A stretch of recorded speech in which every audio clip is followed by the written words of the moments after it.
Hello everybody. Nice to see you. I feel like I have a bunch of things to tell you about today.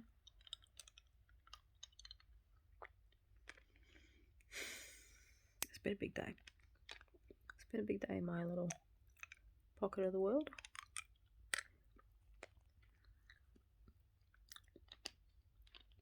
So as you may be aware, where I live, Melbourne, we're in lockdown, and we have been for quite a long time. I think this is day 237. That's not all at once, but since March of 2020. I think we're one of the most locked down cities in the world. And yeah, and there's been some, we were on day 3 of protests today in the city. Anti-lockdown, anti-vax, anti-whatever, establishment lockdowns. And they've been getting kind of violent. And so that's been kind of distressing, especially when you know that these people are just going to make it worse for everybody else. Probably make our lockdown even longer. So they have absolute peanut butter for brains. Is my thoughts on that. What else is happening? Oh, and this morning, Victoria, the state that Melbourne is in, we had our biggest earthquake in recorded history. It was early this morning. I was asleep and it woke both me and my partner up. And I've felt a couple of earthquakes before. They're not very common here at all. They are over the ditch in New Zealand. They have them all the time. But I think before today, I think I'd felt maybe 3 in my life. And they were all nothing compared to this one. This one was like, the house was shaking, like visibly shaking. And it lasted like a good 5-6 seconds, which doesn't sound like a lot, but when your whole house is shaking, it's an eternity. I wasn't scared because, I sort of knew straight away this is an earthquake. And yeah, it was like, do you know, remember when you used to be in school and a dog would get in? There would be like a neighbour's dog run into the school and it would be like the biggest deal ever. That's what Australian social media was like today with this earthquake. Did you feel that? Oh my god, did you feel that? Wow.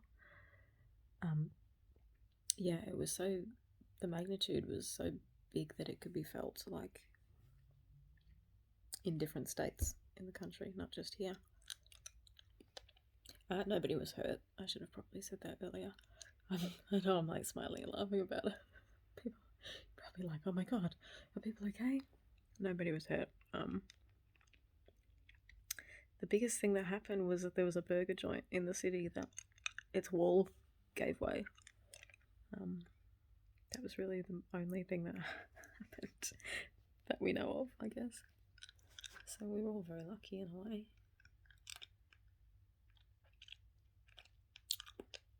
But it's been quite an eventful day for Melbourne. And my job, I'm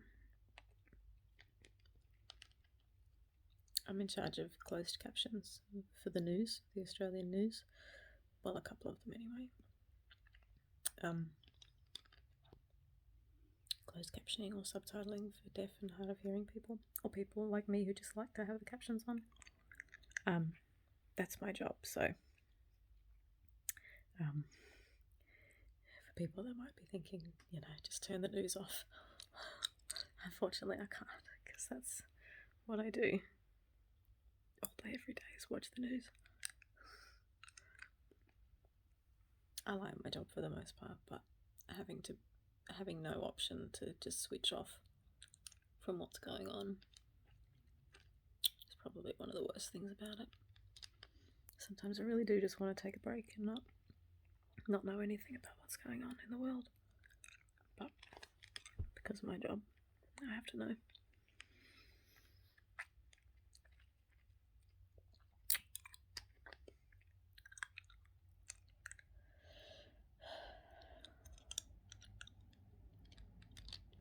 We also have a curfew here as part of our lockdown. You can't go out after 9 PM. That one's a real bastard for me because I am such a night owl. Always have been my whole life. So that's like half my day gone.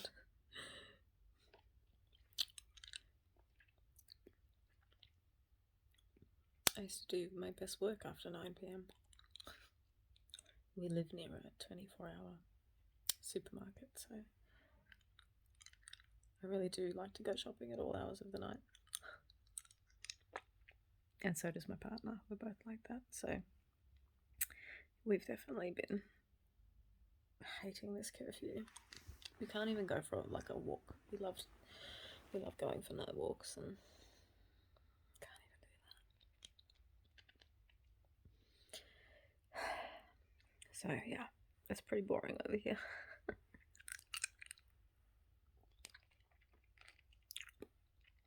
But I'm lucky I have you guys to keep me updated about parts of the world where it's not quite so bleak.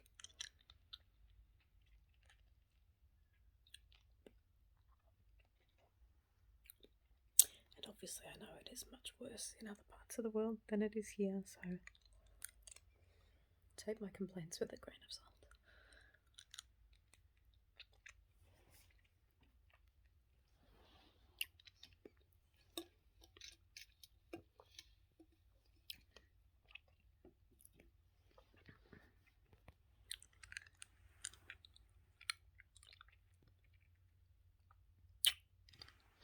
I am quite chuffed to say we've hit 500 subscribers on this channel.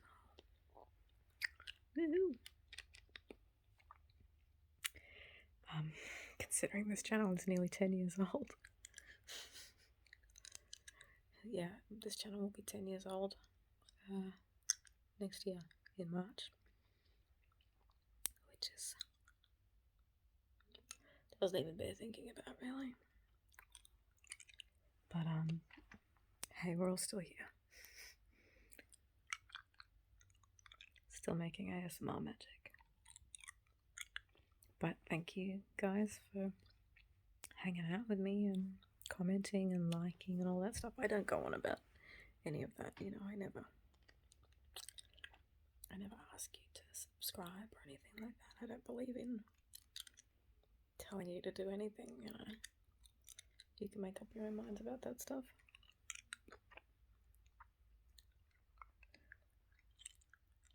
But it is nice to hear from you guys, and it's nice to see you engage, and it's nice that you enjoy my videos, because I enjoy making them.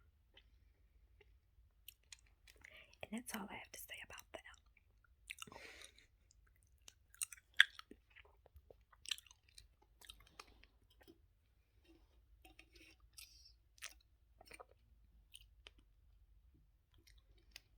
I'm wearing this woolly number this evening. I love a woolly jumper.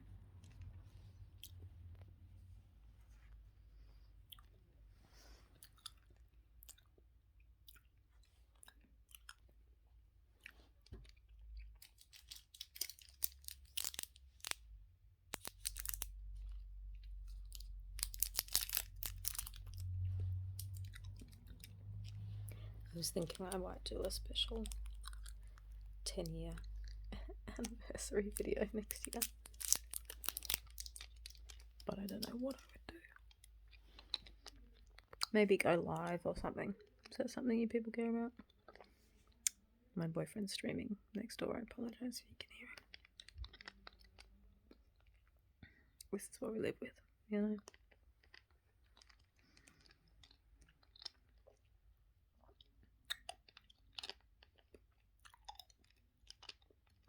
Yeah, I see some ASMR YouTubers go live and do live ASMR. I've honestly never thought about it, but it might be fun.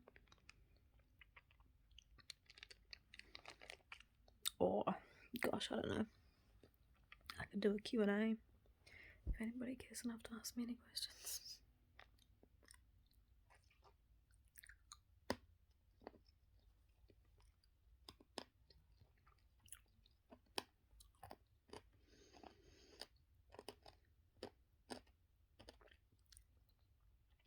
I've been watching a lot of hard candy videos lately. I can't get enough. That's why I make so many of them, because I watch so many of them. I feel like I gotta give back.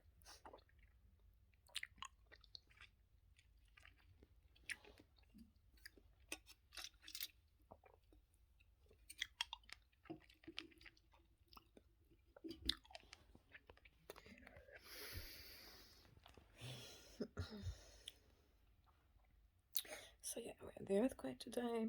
We're in lockdown. We've had protests. What else has gone wrong? Well, in my street we had a tree fall. Not the biggest calamity in the world. But knocked our power out for a while. We've got a lot of really big, tall old trees in this street, which is really nice, but it does mean that when you get severe weather, they become a bit of a hazard. We had a tree fall a few months ago and it started a fire. It fell onto the power line. And it was like the middle of the night and it was this huge bang. And you see all the neighbours coming out in their jocks. Nothing brings a community together quicker than being in your undies in the middle of the night together to see a tree on fire. Or so I'm told. I sent my boyfriend out. I kept sleeping.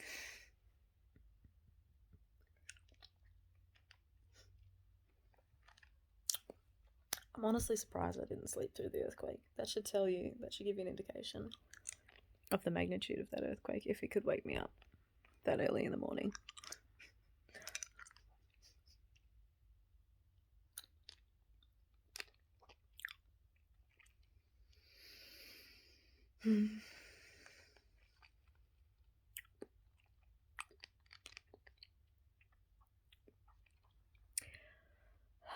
Oh, it's also my birthday coming up. Maybe I'll do a special birthday video. Again, I don't know what I would actually do in the video, but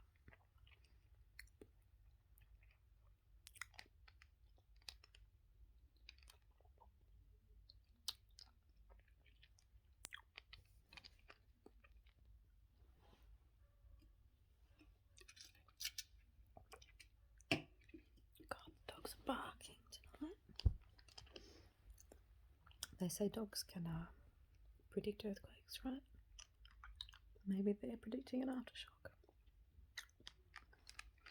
I haven't felt any aftershocks, but apparently they might happen. I don't understand seismology. I'll leave that up to the experts.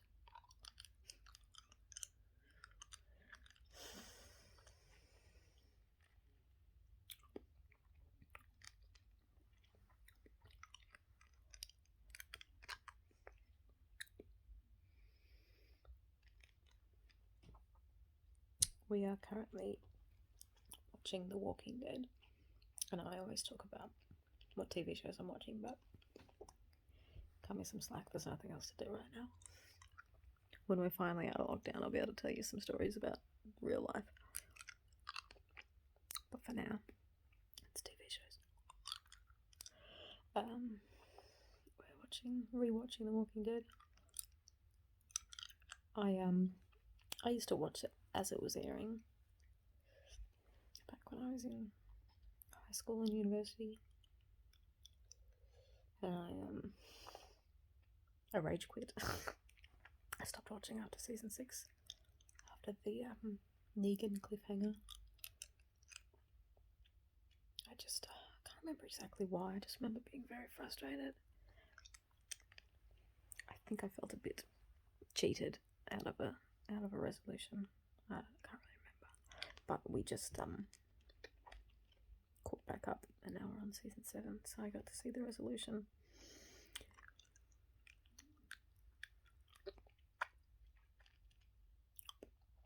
And initially, my partner brought it to me and was like, "You wanna watch The Walking Dead together?" And I told him, "No, I watched it for years and years, and I stopped watching after season 6. I just can't do it, man." He's like, "Okay, I'll watch by myself." And he's smashing out like 7-8 episodes a day. And I wasn't watching for the first couple of seasons, and then around about season 3, when the governor shows up, I sat down and was like, "Okay, I'm gonna watch it. I liked this season, so I'll sit down and watch this with you." And then before I knew it, I was hooked, and I was like, "Okay, you can't watch it without me now. We have to sync up our schedules and keep watching this together." So where he was getting through 6, 7, 8 episodes a day, now it's like, I guess we'll have time to watch 2 after dinner, Really ruined his streak for him. But I'm enjoying it, it all feels so much more relevant now. We're in an apocalypse of our own.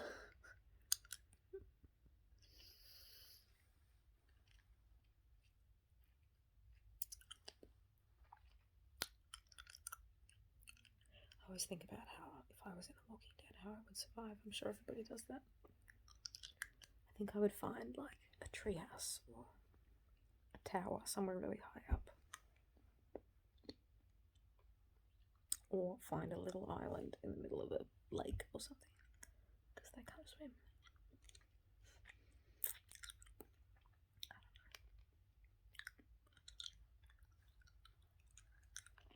I'm not, like, fast or strong or fit or smart or anything, so I would just have to get really good at hiding.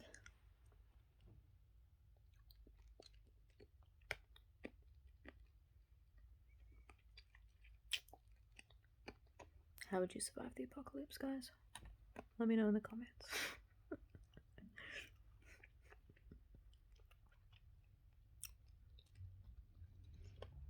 When the world ends, who wants to meet up? Come on. Get our survival on.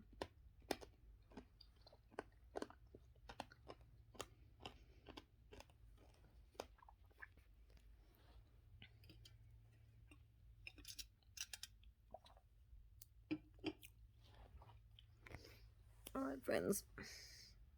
I'm getting hungry. I'm gonna go find myself a bread-based snack to eat. See you soon.